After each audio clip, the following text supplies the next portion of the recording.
Good morning, Winter Roundtable. Hi, morning. So happy to be here. I have so much to say. I changed it to 2 hours, by the way, just letting you know. I always talk more than I need to. I want to start by just saying how incredibly grateful and humbled and shocked and many different feelings I had receiving the email that I received last fall about this award.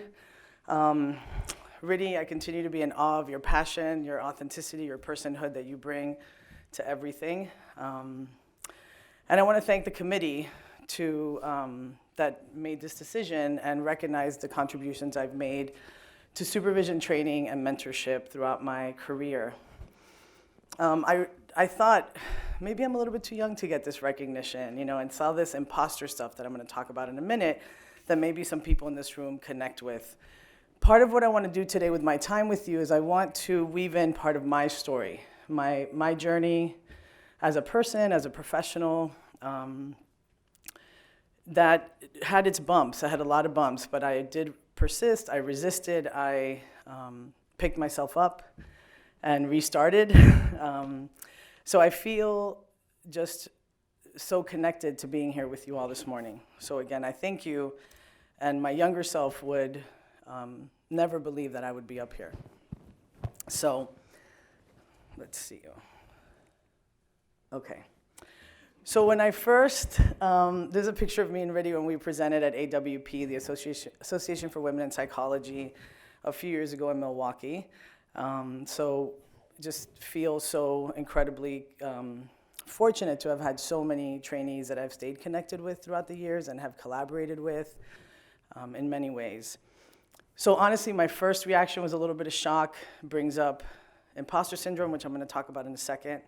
At the same time, then, I had to bring in holding the both and of everything, right? To having multiple coexisting realities that sometimes collide.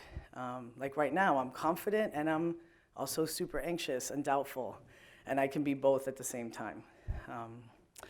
And so holding my triumphs, holding my moments that haven't been my best self, personally or professionally, throughout my journey.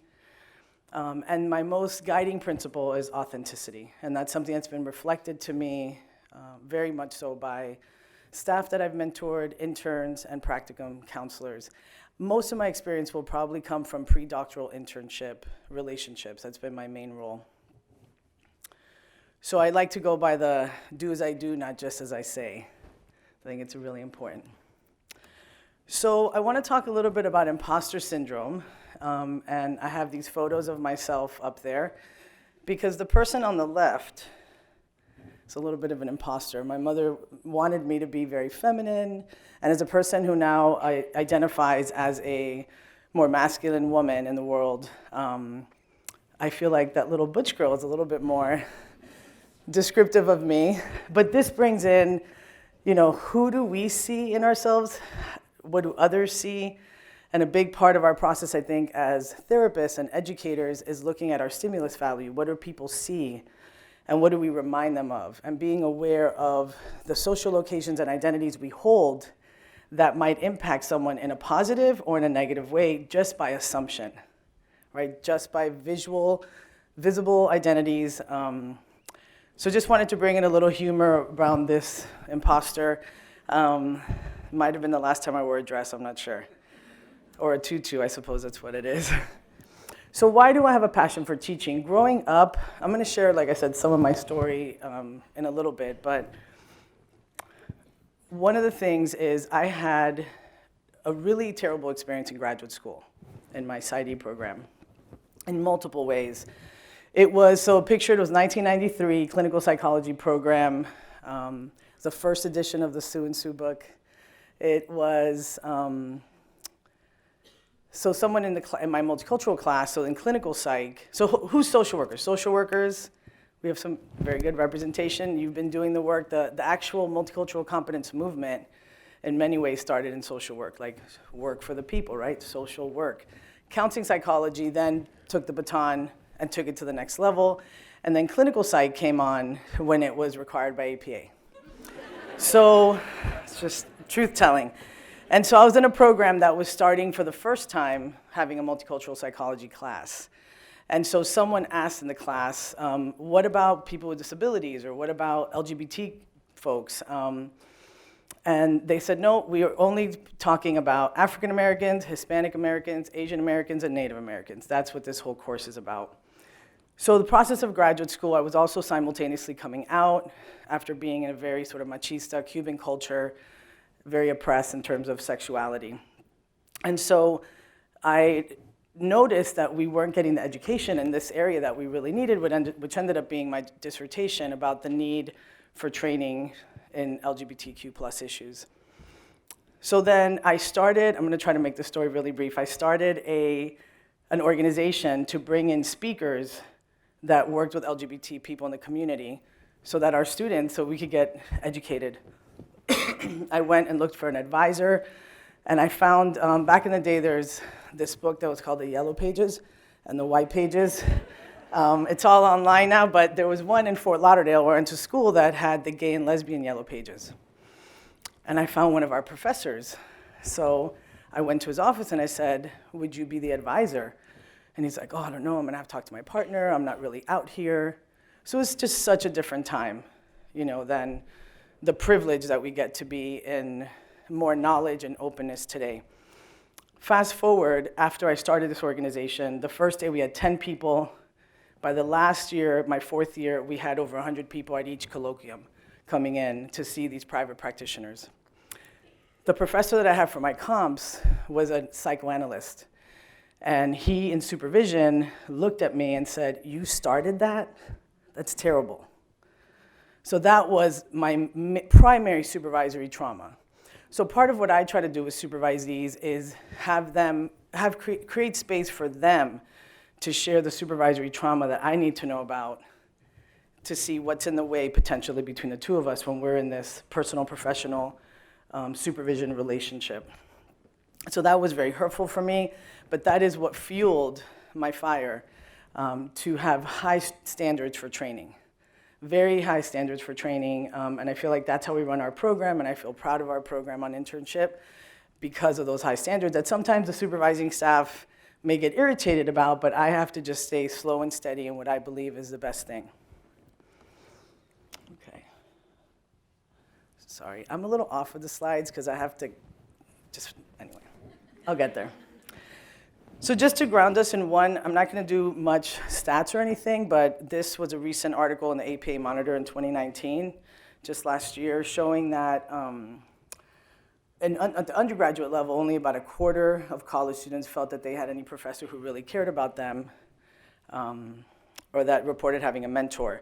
And then specifically for psychology students, 60 to 70%, which I thought was better, and for PsyD students at DIBS, 50 to 60%. So that's important to know because I know there's a lot out there on how to find a mentor, go find a mentor. You know, we're getting better coaching at how to create a mentorship relationship. Okay, so now I'm gonna lean into some vulnerability here with you. I'm gonna lean into it the whole time, but this is the first big one. So this is lesson number 1. So I'm gonna use some lessons that I've learned in my 25 years of practice at this point. So lean into your greatness. You know, I frequently find myself saying sometimes it takes a while to catch up to how other people see us, like this moment. And so this is a poem that my grandmother, my maternal grandmother, wrote for me when I was about 3 or 4. And it's the actual paper that she wrote on her typewriter. And it's in Spanish, and I cannot get to my English version, but I'm going to try to escape and figure it out. So she basically, in this poem, talks about what she saw in my eyes and in my look, in my gaze. Give me a second here. Okay. So I'm going to read it. I'm going to crouch down for a second. I'm going to read it in Spanish first. So she says, a Carmencita. So my name is Carmen, and you know, in Latino culture, everything is ito, anita at the end. Make it smaller. Hay miradas que llevan en el hondo escondido un no sé qué insondable, un oculto sentir. Son miradas que dicen de experiencias pasadas, el sufrir de otras razas o al sentir de otros seres. that says there are looks, gazes that have with them a deep hiding, a deep feeling. They are looks that tell of experiences of the past, the suffering of other races, or the feelings of other beings. Then it says, son miradas que hablan de otros mundos lejanos, de rincones ocultos en las aguas profundas. Son miradas silentes, son miradas calmadas, son miradas que abren infinitas preguntas. They are looks that speak of faraway places, of corners in deep waters. They are silent looks, calm looks. They are looks that open up infinite questions. Then she says, me conduelo de ellas porque pienso que llevan el estigma de raza, el enigma futuro. Tu mirada, mi nieta, pertenece a ese grupo y es por eso que temo que tú sufras también. Then she says, I feel sad about these looks, as I feel they have the stigma of race and the enigma of the future in them. Your look, my granddaughter, is part of this group, and that is why I lament that you suffer also. Thank you for listening to me. So that, I had it framed in my apartment for years. It's a really deep emotional poem for me because people have asked me throughout my life, like, why do you feel like you were always so confident or had such a big voice? And I don't know. To be honest, I feel like there was something that resides within, and she saw that. You know, she saw this. This is my grandmother in Cuba on the left. And she was my teacher. She taught me how to drive. I had some adverse conditions in my life with parents and some dysfunction and domestic violence, a lot of things that shaped me into who I am as well and what I had to deal with. So she was there for me. She taught me how to type, how to drive that car, that Dart Swinger, which maybe some of you knew. That was, I don't think they make that car anymore. But that photo was also the last photo I took with her before she died tragically when I was 16 and a half, which changed the trajectory of my life. Because I no longer had the main person that was leading me, guiding me. And so I just wanted to share that with you because it's such an important, pivotal part of needing to, like, okay, now the next big thing, I gotta keep going. Okay. So, lesson number 2. Use your voice. It's there, you didn't lose it. Frequently we say, oh, you have to help her find her voice or find his voice, find their voice. The voice is there. It's just our culture at times tries to control who uses that voice and how we use our voice, right? And values certain voices over others, identities that have more social power, privilege, and status. So I have some key events here, and I'm going to lean into one. But basically at age 9, it was the first time I felt like I was an activist. My father said to me, you can no longer play with Paul Crespo because he's gay. And I was just like, what? He's my best friend. And he said, well, his mother makes him do the dishes, and he's very feminine. He's going to be gay. And I, at that point, had no inkling that I was at all. It was a little bit later when I was 12 or 13. So age 14 was another time I had to use, so I used my voice with my father, and I said, absolutely not. He's my friend. I'm going to be his friend. So that was a pivotal point in using my voice very early in life. At age 12, I had to make a family decision that changed my life. Also, that took a lot of some internal fire that I had no idea I had, and I had to use it. At 14, I signed up. I played a lot of sports. Athletics were really most of my life. I was not really scholarly until undergrad. I graduated like number 400 and something out of a class of 680. So, but I did get to play many sports, and I would just be like, Coach, I promise 2.0, I'll make it. So who would have thought, right, that I'd be up here today not talking about basketball. So at 14, in middle school, in Miami, where I grew up, I signed up for percussion, and then I was given a slip that said, you're playing the clarinet. And I was like, I don't want to play the clarinet. I want to play the drums. And so I asked for a meeting with the principal. And they gave me a meeting with the vice principal. And I met with them, and they said, no, girls are not allowed to play drums.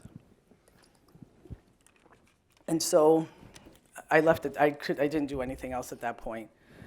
Figured that is the world we live in. It was 1984. I was 14, for those of you doing the math. So I'll be 50 this year. Anyway, so my main point is we use our voice. Sometimes it works, sometimes it doesn't. And sometimes we have to decide when to stop fighting a fight and when we have to keep forward. As a multiple minority, I've had many moments of doing a lot of emotional labor for the benefit of other people learning. And I take on that challenge, and I'm okay with that challenge most of the time. But I think we all individually have to make choices about when we give our emotional labor for free in the benefit of others. So as an educator at heart, I'm usually okay with that. As an activist in practice, I'm almost always okay with that. But not everybody has to do that. And it's something that we need to monitor for ourselves, for our friends who are minorities, and are being asked to do so many things based on their personal experiences. So sometimes it works, sometimes it doesn't. So I became a drummer eventually. And my father was a drummer in a salsa group. Yes, I Love Lucy, Ricky Ricardo, The Cuban, all of that. That was him. He wasn't the main singer, but I became a drummer eventually. And I performed in an all-women's drumming troupe in Dallas, Texas for 12 years, and it was one of the most incredible experiences of my life. And that's my drum room in my house with my wife, who's right here in the front, with my in-laws, and I'm so happy they're here. So some dreams maybe are delayed, too, right? Sometimes they're a little delayed. Something else that happened in my process is that in my activism, I live in a small city called Denton, Texas, where Texas Women's University is, and the University of North Texas is there. And I've been able to do a lot of things related to LGBTQ plus issues. One is starting the student organization, Pride, at the university, and marching in our first Dallas parade with these students. And then on the right is my Pride Denton team, who has now held 3 Prides. Denton didn't have a Pride before, and it's been super successful. The first year, I don't know, we might have had 600, 700, 800. I'm looking at one of my team members is right here too. And it's been amazing. So again, sometimes it's a little delayed. Okay. So, lesson number 3, you never know where you'll end up in life. So I've already pointed to this, like the thought that I'm sitting here with you at Teachers College, doing this talk, getting this award is incredibly overwhelming. And I didn't know, there was a lot I did not know in my life. The picture on the left is my grandparents, my grandmother that I talked to you about earlier with her husband, my grandfather in Cuba. And the picture on the right is a picture of my parents marrying in New Jersey, where I was born. So first generation student. In high school, I got a scholarship for basketball and a scholarship for softball, and I had no mentors. I went to my dad, and he's like, I don't know what to do. Neither one of my parents graduated, even finished middle school. And so I stayed at home. I wanted to live in a dorm. I stayed at home living with my grandmother, my father, my brother. Very low SES. So this is the piece of you never know where you're gonna end up. My parents had a lot of immigrant stress. They are, let me go to the next slide. The SES piece I wanna point out is that they had, this picture on the left is a picture in Cuba. You can't really see, I think you can see the arrow maybe. Oh, let's see if this works. You know what, I don't wanna take a chance. So the picture on the left, the second man seated is my great-grandfather on my mother's side, who they were very affluent in Cuba, and he left Spain to go to Cuba to open businesses, and that was the day that he opened a bank. Then there's the immigration, and then my parents with no education in New Jersey, from an island, freezing in New Jersey. My dad was like, we need to go to Miami as soon as possible. And then the picture on the right is when I was in high school, when we lived in the smallest little house. We didn't have a lot of money at all. And so to me, it's striking to have these pictures next to each other, which shows for me, like that, again, that you never know where you're going to end up. Even if you start somewhere, my mother who grew up in Cuba in a very affluent situation and then has to immigrate and is in a very different situation. And then the next piece is, I'm happy to say, this is me, my wife, and my kids. Happy, I have a house with a garage. First time. I was so excited. Those are little things, little things that when I drive into my house sometimes I get very emotional because, and it's not a huge house or anything. It's like I don't know. It's all relative, right? But having a garage for me was like a thing. I should have put a picture of my garage, huh? But there was something about that it was like rich people have garages, Poor people don't have garages. We never had a dishwasher. We did the line clothing. I did that with my grandmother all the time. So it's just perspective of things I don't take for granted. Just on the regular, when I get into my nice car now, I'm like, God, what a privilege it is to have a nice car. So I feel like in my daily, I just don't take things for granted. So I wanted you just to see that part of my journey and the recognition of that we just don't know where we're going to end up. Okay.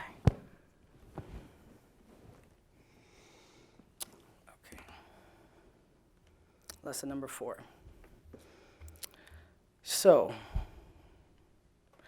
one of the things that I'm very aware of, not just personally as I've shared some of the shoulders that I stand on, but professionally, and how many people, how many Latinx folks, how many minorities, how many gender sexual minorities, racial ethnic minorities, have paved the way and the strong shoulders of people that we are all standing on to be able to be here, also for the 37 years of this conference, for the guts to start that conference 37 years ago in the space where people were. So I do have a sense internally of wanting to make my ancestors proud, whether I knew them or not, that they're there, and people like Gloria Anzandula and Audre Lorde and people that I look up to because of their experiences, and at the time that I had it easier. Just like the students I work with have it differently too. They have more space, even though we also have a lot of, clearly, we are not post anything here, and I'm not trying to say that. I'm just saying hopefully every generation does get better, and we keep paving the way for more people to be their authentic, full selves. And that truly, because authenticity is a personal road to freedom. When you're in that space with somebody and you just feel like you could totally just be you, and you're just so free, that's authenticity. Like you're not censoring. And as students, and especially graduate students, there's so much impression management. There's so much around like, well, you're saying to open up to you, but how are you gonna really, what are you gonna do with this information if I tell you really all of this?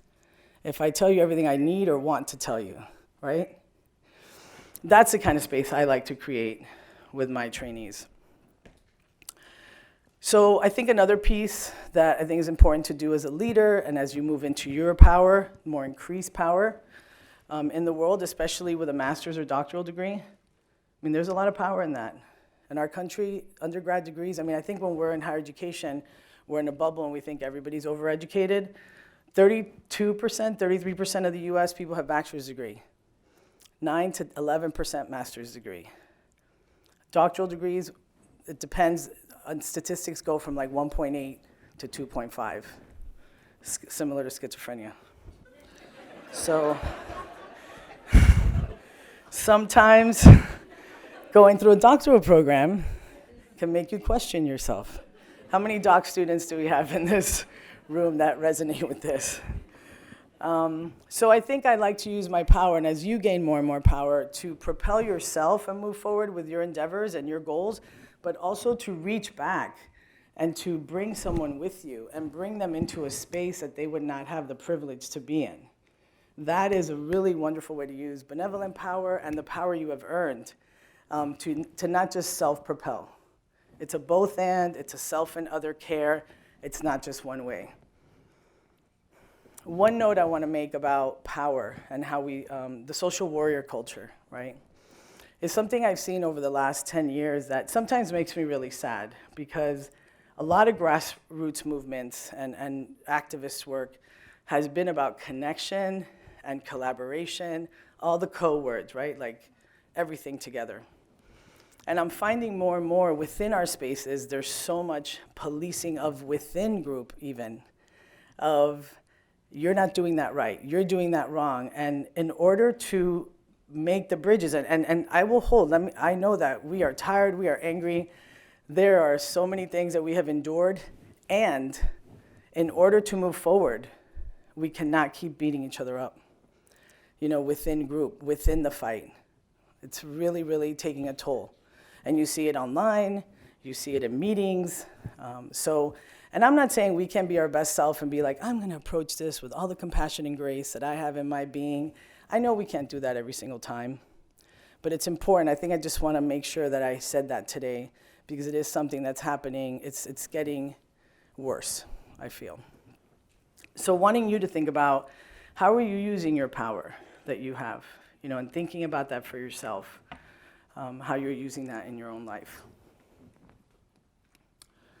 Okay, so my work at Texas Women's has been really a privilege. It's the only APA accredited internship in the US at a college predominantly for women. We have a lot of non-trads. Our average age is 29, which is very different for a university. We have our main Denton campus, and then we have Dallas and Houston campuses as well for more allied health fields like nursing, PT/OT. But we have special programs like for vets. We also have a program for the education of people who've aged out of the foster system so that they have connection with people who've had some similar experiences.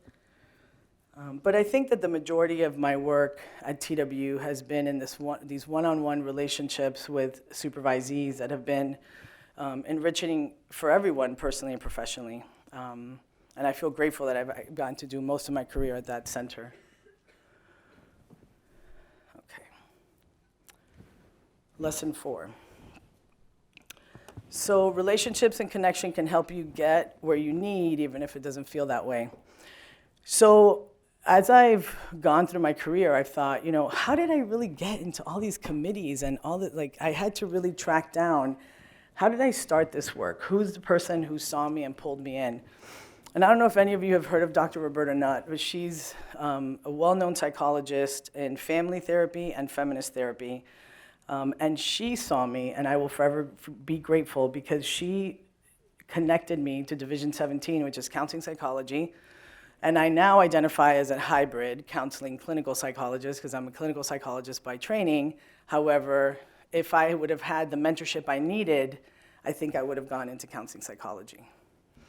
And so when I do my ABAP or my diplomat, my board certification, I'm going to do it in counseling psychology next year, hopefully. Okay.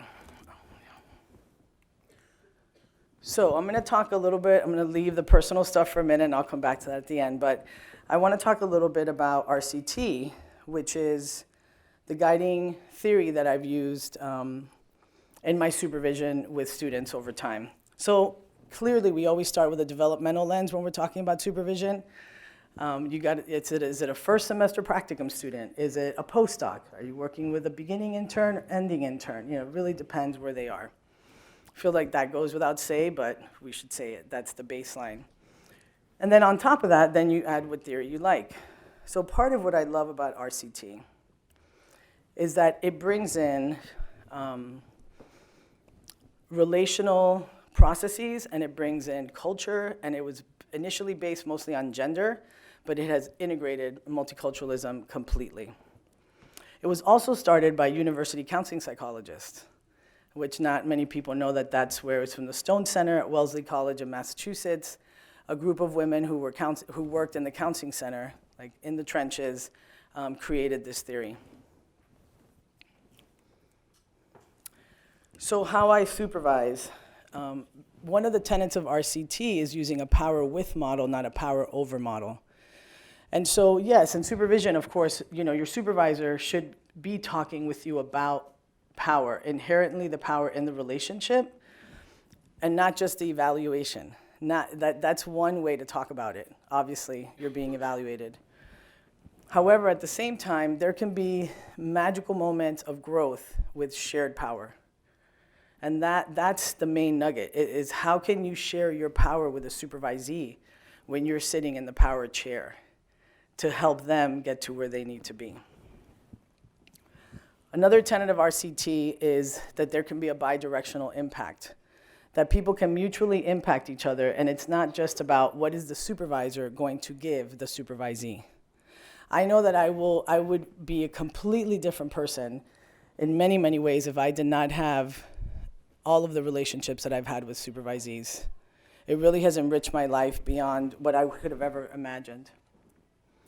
Another thing I do in supervision is to listen as well as I can to the supervisees' authentic expressions of themselves, so I could capture those and show them, play it back for them. Because of that sense of sometimes it takes a while to catch up to how people see us.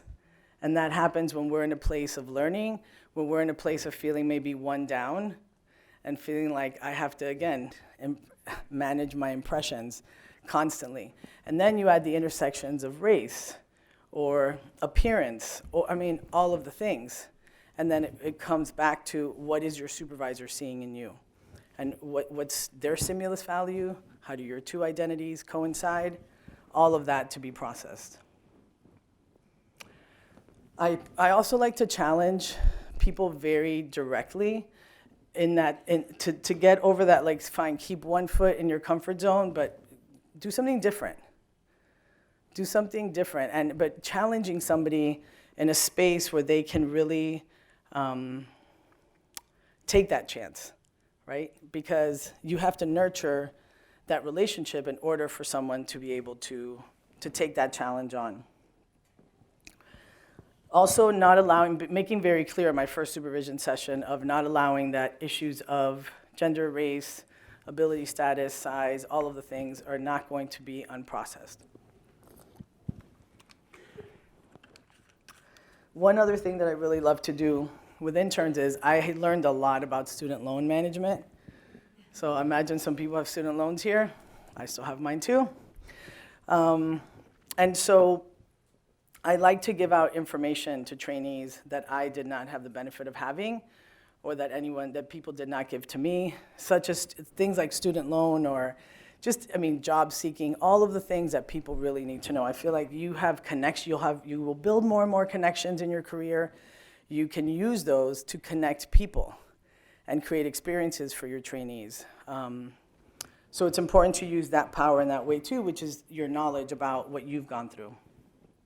Okay. I'm gonna skip that. Okay.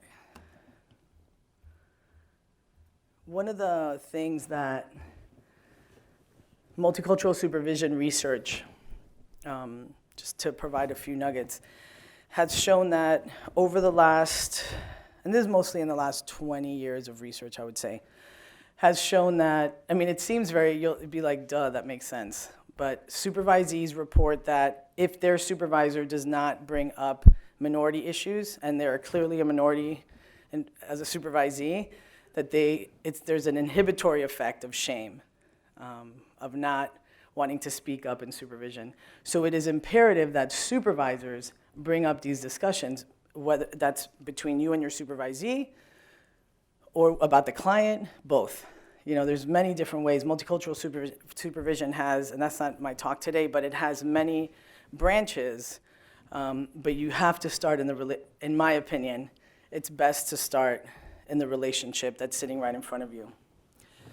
Because part of the tenet of RCT is that mutual impact and mutual empathy is incredibly important to have in the relationship, similar to how Riddy described our relationship earlier.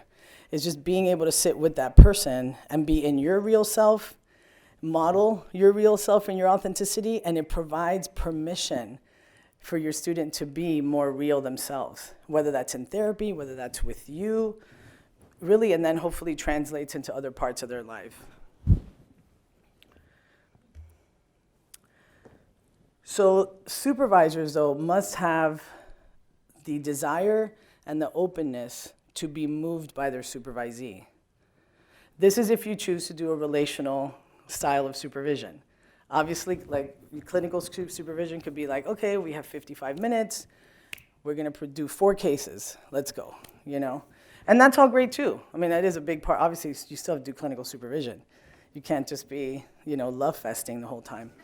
But it's important to still talk about the clients, obviously. The supervisee, I feel like, needs to really clearly know that they matter to you, you know, that you are invested in them. And that feels good. When you know that a person is invested in your growth, that feels pretty fabulous. So that's important too, I think.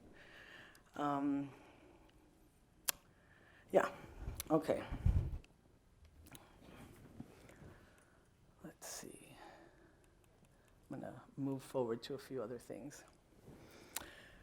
So one of the other things that I've done at our center to try to shift the focus is empowering supervisors to also not be hurt by supervisees. I think that there's too much of a binary when it comes to supervisees have no power, supervisors have all the power. And just to make a statement that supervisees have a lot of power. You can make statements in your program that impact faculty and supervisors. Your supervisors generally want to do a really good job and be a good supervisor. And then there are personal pieces of like, you want to not just do a good job, you want to be liked and have a good relationship with a supervisee. So I want to share a moment in supervision for me that was probably the most traumatic as a supervisor. So I had an intern who did not match their first time going through the match, right? Somebody who applied to us, we interviewed, and did not match. And then they reached out to me and asked if I could give them feedback about their interview. So I did, and then they reapplied the next year. And I really fought for this person because this person was very marginalized, had experienced, I would say, as a non-binary, gender-diverse person, had experienced a lot of discrimination in their program, and had not felt very seen for who they really were. So I really went to bat for them. And they came to our program. We had a great first 6 months. And then I started noticing something. You know, your gut, the energy, like something had shifted. And so I was sitting with them in supervision, and I finally said, I got to lean into this. I've been sitting on this for like a month, trying to collect more data points, trying to see, like, is it me? What's going on here? Something's changed. And she says to me, well, when I saw you present everywhere, you were like so radical, and you said all these things that like nobody says, and you did all these presentations. And then I came here, and the more I learned about you, you're just like a cookie cutter lesbian, like with wife and kids.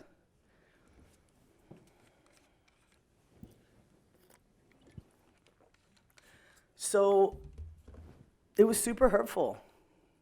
The amount of energy that I had put into really helping other people on staff see this person for their worth, however they were, right? And then not being able to then authentically see me and see my life as worthwhile in the choices I made.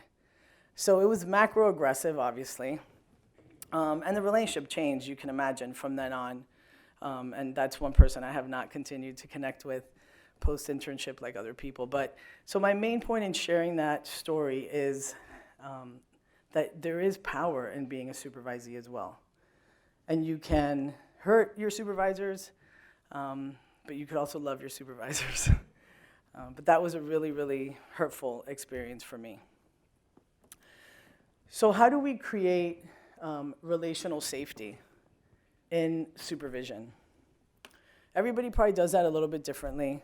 And it's really hard. You have 1 hour generally, and you have to, looking at the time, you have 1 hour and you have to check notes, you got to talk about video, you got to check their personal stress.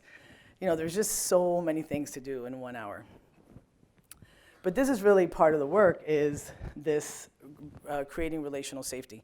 One of my favorite articles about supervision is a 2008 article by Hernandez and Rankin. And they talk about power, and they use themselves a lot. So it's a very relational article. It's really, really good. I use it in my Supervision of Supervision training seminar. Excuse me.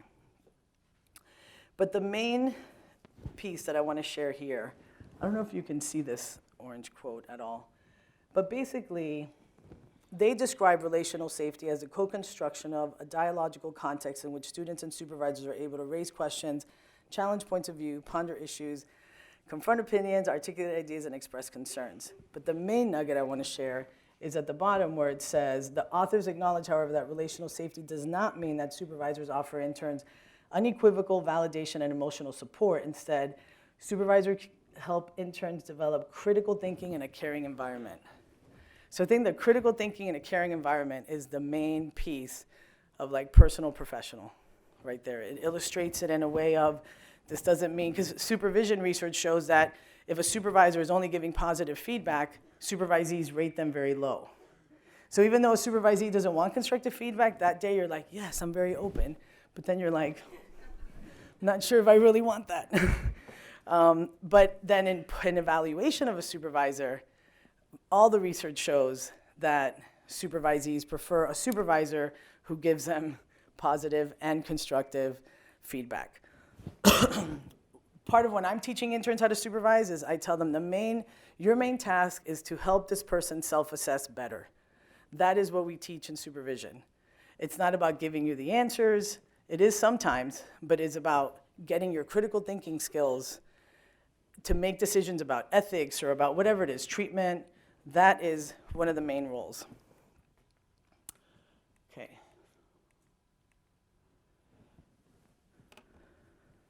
So I said earlier about the inhibitory effect that results in shame when minority supervisees are not attended to for their personhood in supervision.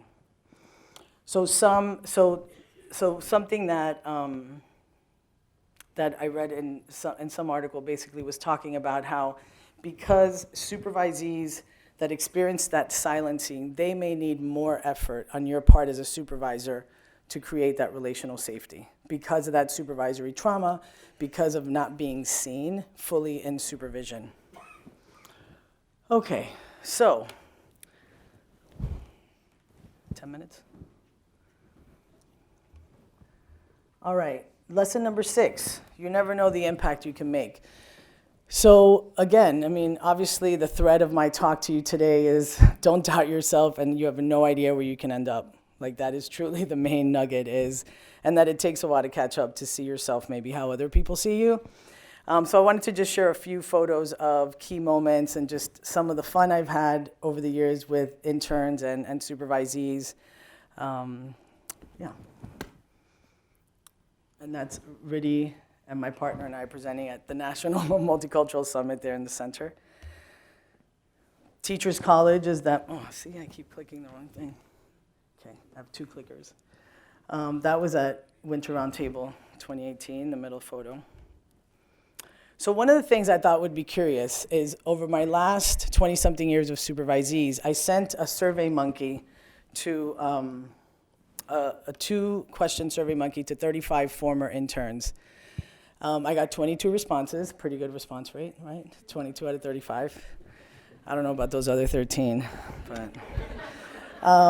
So I wanted to see maybe how the words had changed from 1997, 1996 to now, and like what words were consistent, what words maybe had changed as I have changed, because clearly I'm a different supervisor. I'll tell you a quick story about me and Riddy in that, so there's some irony here, that we were in supervision, and I have no idea what we were talking about content-wise, but she said, well, you know, you're older. I was 38, and I think she was 27, and it was the first time a supervisee had said, well, you know, you're older. You know, and at 38, you still kind of feel like 28, right? So I was like, okay, so as I have aged, I clearly, hopefully have become a better supervisor even. And so I was curious what words people would use, in their reflection. So I made a Wordle, and authentic was the biggest one. I was so excited because I was like, yes, that's the major tenet. So you could see some of the words. This feels a little bit self-promoting. Like, look how awesome I am. That is not what I'm trying to do, I promise. It was really, I wanted to see what was consistent, and almost every single person wrote authentic. And I remember people in middle school and high school saying, like, you're just so real. You just say stuff directly. I am pretty direct. Most people would know that in my life. So anyway, yeah, I thought it was a fun thing to collect some data from former trainees and see what they thought about our supervision. So in the spirit of sometimes it takes a while to catch up to how other people see us, Riddy mentioned that I'm the current president of ACTA, which is the Association of Counseling Center Training Agencies, which basically means it is the organization for directors of training that work at university counseling centers that lead the internship program. So it's a very long description.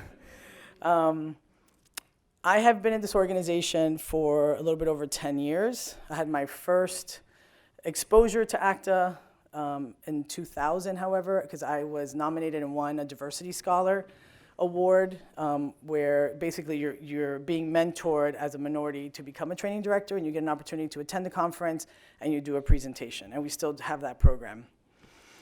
And so in the spirit, again, of sometimes it takes a while to catch up to how other people see us, a few people, they were like, you could be president of ACTA. And I was like, okay, let's just slow our roll right there, and let's just calm down. I'm not going to be president of ACTA. There's no way. Like, literally could not ever see myself doing that.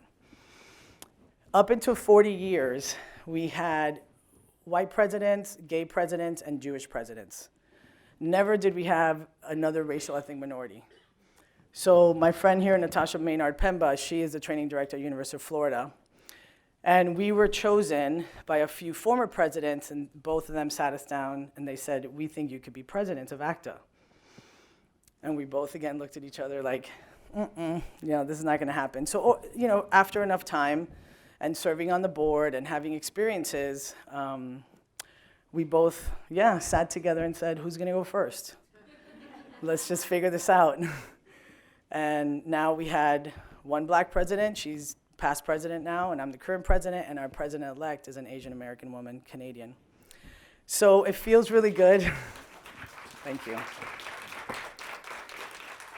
It feels really good to be the first Latinx president of ACTA, and it makes me really proud. Thank you for that acknowledgement. That means a lot, and I feel your energy. Thank you. That means a lot. And people reflected that two women of color up there, there were tears. It was different. There was a different vibe that night at ACTA and the passing of the gavel, because she was feeling like, should we really talk about this? And I was like, yes. And I was like, if you don't say it, she's like, I know you're going to say it. Trust me, I know you're going to say it. And so it was a beautiful moment where she was at the podium and I was standing over here. And she said, as the first black president of ACTA. And so it was just so cool when she did that, because I felt like, yes, she felt empowered enough, even though she was a little scared. We had a few members like, why do we have to highlight this? Because, period, Like, why do you ask that question is what I want to know. Okay, so thank you for letting me share that proud moment. It is the peak of my career. I feel so proud being an ACTA president and just being a voice nationally for students, because that's the main role, is being a voice at these national meetings.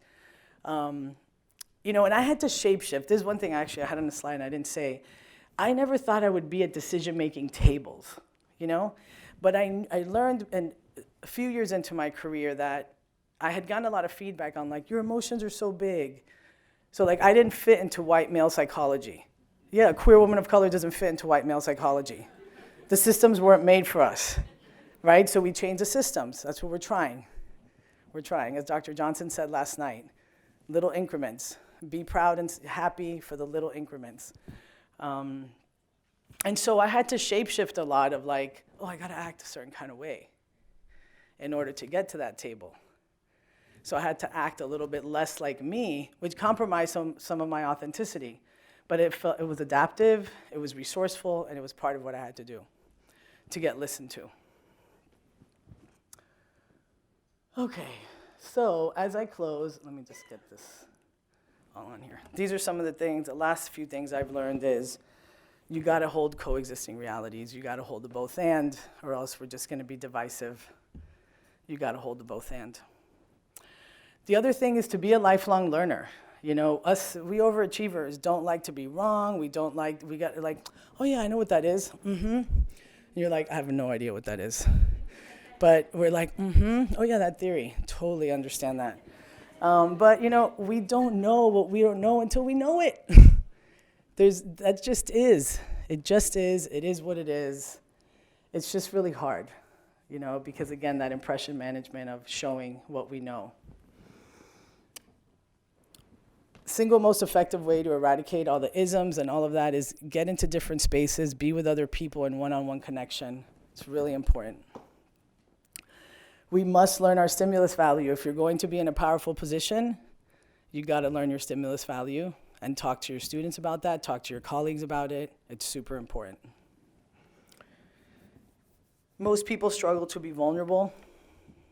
It hasn't been safe to be vulnerable for a lot of us. So it's specific spaces where we can be vulnerable. Most people struggle to find their authentic self fully, and we need true relational, cultural connections to find those pieces. Most people struggle to find our personal power, but once you find it, unleash it, is what I say. And we all need empowerment and support through our struggles, regardless of identity privilege. Every single human. Regardless of the privilege makeup, every single person needs that. So in closing, I will say that seeing my students succeed has been like some of the proudest moments of my life. And like seeing Riddy teaching here at Columbia, being an amazing educator and mentor for people. I've met some of her students this weekend.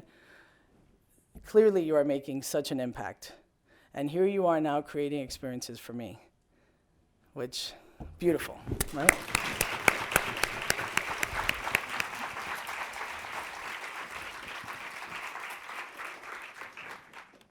So my last statement to you will be that authenticity is feeling strong enough to be your full, whole self, even when the world around you tells you to be something different. So keep your chin up, put your shoulders back, ground yourself, and hashtag just do you because you do it best. So thank you for listening to me.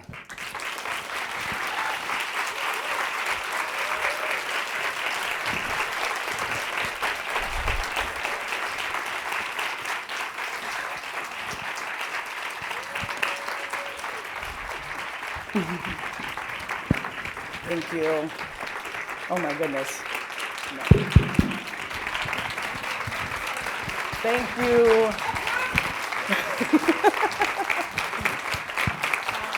Thank you, Dr. Cruz. I'm a little overwhelmed, so I'm just going to open it up to questions and see if there are any. Yeah.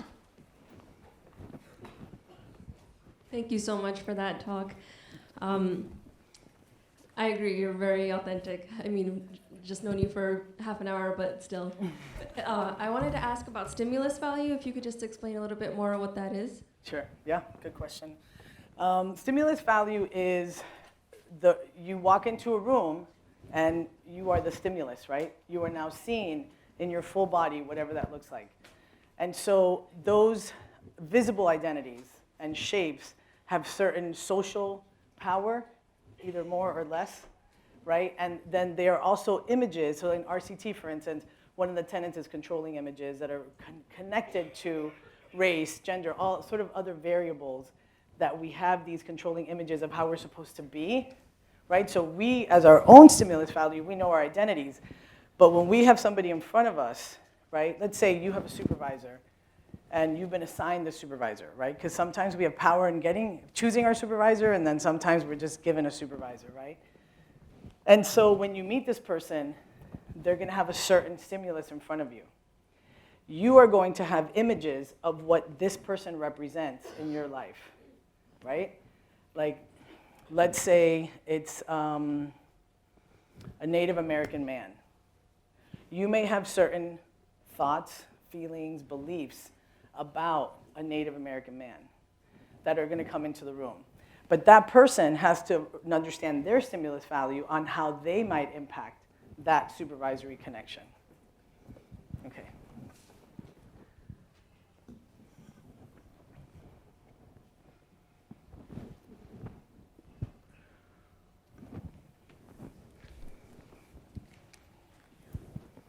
Hi. So I want to thank you for your talk. It was really powerful. Wait, I can't see who's talking. Oh, okay. Oh, thank you.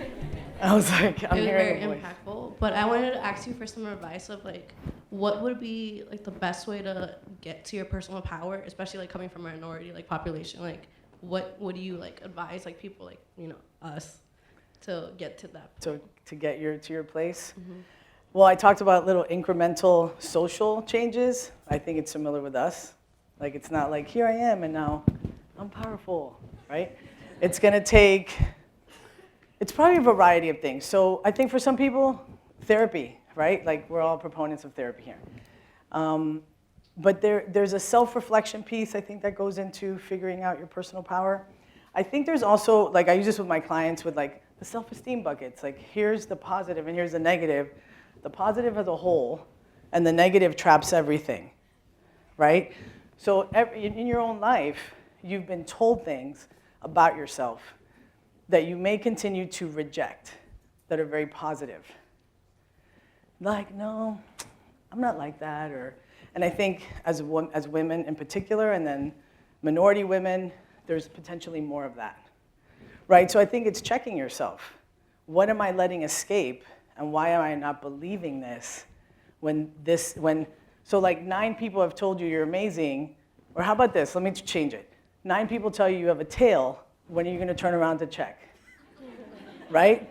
So if we continue to not take compliments, we know that there's research about women not being able to take compliments. So it's starting to believe what people tell you, and that's part of my journey, and that's why I say a lot, sometimes it takes a while to catch up to how other people see us, because people kept saying the same things, yet I did not feel as powerful. Now, to be sure, I had that little piece of power that my grandmother saw that was something, but it takes a while to develop. Other things, joining the drumming group, I had a spiritual circle I belonged to, nurturing the relationships in my life that were important to me so that I can have more authentic moments with people and feel seen for who I really am. So those are my initial thoughts on that. Yeah. Thank you. You're welcome. Hi, thank you so much for what you shared today. I'm not a supervisor or a supervisee yet, but I think a lot of what you shared goes far beyond that. So thank you so much. Thank you. My question is, you brought up how if a supervisor doesn't bring up some marginalized identity that someone, a marginalized piece of a person's identity, that they feel shame around that and maybe further marginalized. Mm-hmm. As people who want to support people of a wide variety of marginalized identities, how do you balance acknowledging that with also not making them feel like you only see them as that? Mm-hmm. That's a great question. I think saying that, like sharing your process. Here's my process. I really want to get to know you and your personhood. I also don't want to cross your boundaries, and I don't want you to think that I only see you as a student with a disability, or a black student, or a gay student. So I think just sharing our authentic process goes so far than content at times. So and we all broach diversity differently with clients, with supervisees, so you find your own style. But I think sharing your truth will give the supervisee space to share other parts of themselves that are not just the stimulus value. Does that help? Yeah, thank you. Yeah.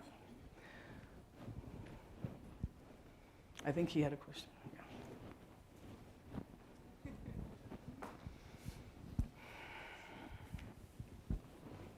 Hi, I want to thank you as well. My daughter Emily's now 11, and I think at 4 years old she dropped the skirts as well. She's, and thinking about this today, she's a top rock climber. She loves math, and so my kind of like our discussion has been, it's just not a thing. Our goal is to be like who we are. Oh, drop the skirts. She dropped it. Her. Okay. Oh, I've been sitting here like, what did she drop? So, Thank you. Yeah. Yes. So, but as I think about this conversation going forward, is there? I feel like I've almost in our conversations like not denied the importance, but there are very strong belief systems that people hold as very valuable that say, yes, a girl should be this way, or yes, a guy should be that way. So like, how do we have that conversation of knowing and understanding that perspective? Do you get what I...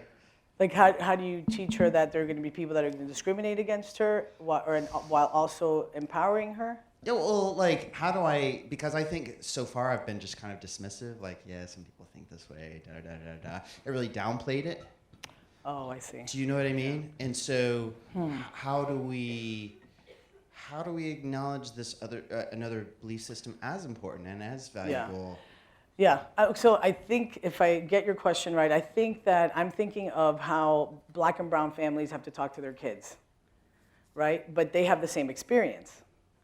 So the difference with gender and sexual minorities is they generally don't have the same experience with their parents.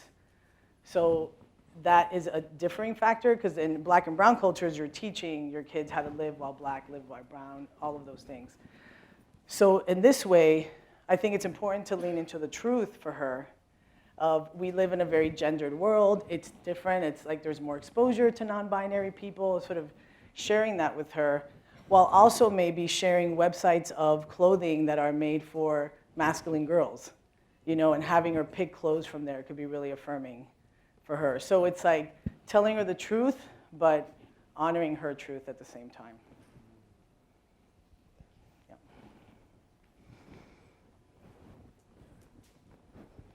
Anybody else have a question? Or we're pretty much done. I think it's time. It's been time.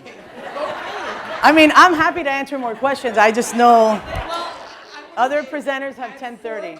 At 4 o'clock, Carmen will be on a panel, so we can, and that's going to be a participation-driven panel. So we're going to have audience participation sort of be our guide. So please join us back for our closing session at 4. And a big, big thank you to Dr. Carmen. You're welcome. Thank you.